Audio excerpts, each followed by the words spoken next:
بسم اللہ الرحمن الرحیم۔ پیارے دوستو، قرآن و سنت کی محبت کی خاطر ہمارے چینل کو سبسکرائب کر لیں۔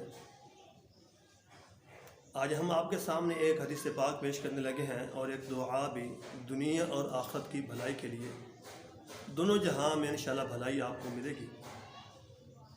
یہ وہ دعا ہے جو آقا کریم علیہ السلام نے خود اپنے غلاموں کو، پیارے صحابہ کرام علیہم رضوان کو سکھائی تھی۔ ایک صحابی رسول کے بارے میں آتا ہے کہ انہوں نے اللہ تعالیٰ کی بارگاہ میں دعا کی تھی، اے مالک مولا، میرے سے آخرت میں حساب نہ لینا، اور جو کچھ لینا ہے اس دنیا میں ہی میرے سے حساب و کتاب لے لے۔ تو وہ کمزور ہوتا چلا گیا، ہڈیوں کا ڈھانچہ جیسے اس کا سامنے آنے لگا۔ تو نبی کریم علیہ السلام کو جب اس کا پتہ چلا تو آقا کریم علیہ السلام نے اس سے پوچھا، تو نے کون سا ایسا کام کیا ہے جس کی وجہ سے آپ کی یہ حالت ہوگی؟ تو یہاں تک کہ آقا کریم علیہ السلام کو پتہ چلا کہ اس نے اللہ کی بارگاہ میں دعا مانگی کہ اے مالک مولا، مجھے دنیا میں جو عذاب دینا ہے دے لے، آخرت میں مجھے عذاب نہ دینا۔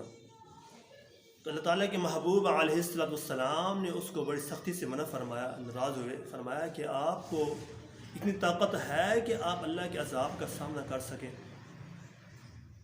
آپ کو اللہ تعالیٰ کی بارگاہ میں اس کے انصاف کی دعا نہیں مانگنی چاہیے کہ اے مالک جیسے تو چاہے، نہیں، مالک اللہ کی بارگاہ میں دعا کریں کہ اے رب کریم، وہ دعا آپ بھی یاد کریں، ربنا آتنا فی الدنیا حسنۃ وفی الآخرۃ حسنۃ وقنا عذاب النار۔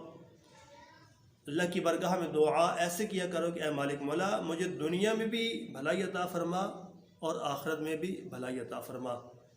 اللہ کی بارگاہ سے انصاف کی بات کہ اے مالک جیسے تو چاہے، نہیں، مالک اللہ کی بارگاہ میں دعا کرو کہ اے مالک مولا، ہمیں بھلائی دنیا میں بھی عطا فرما اور آخرت میں بھی عطا فرما۔ اللہ ہمیں دین کی محبت نصیب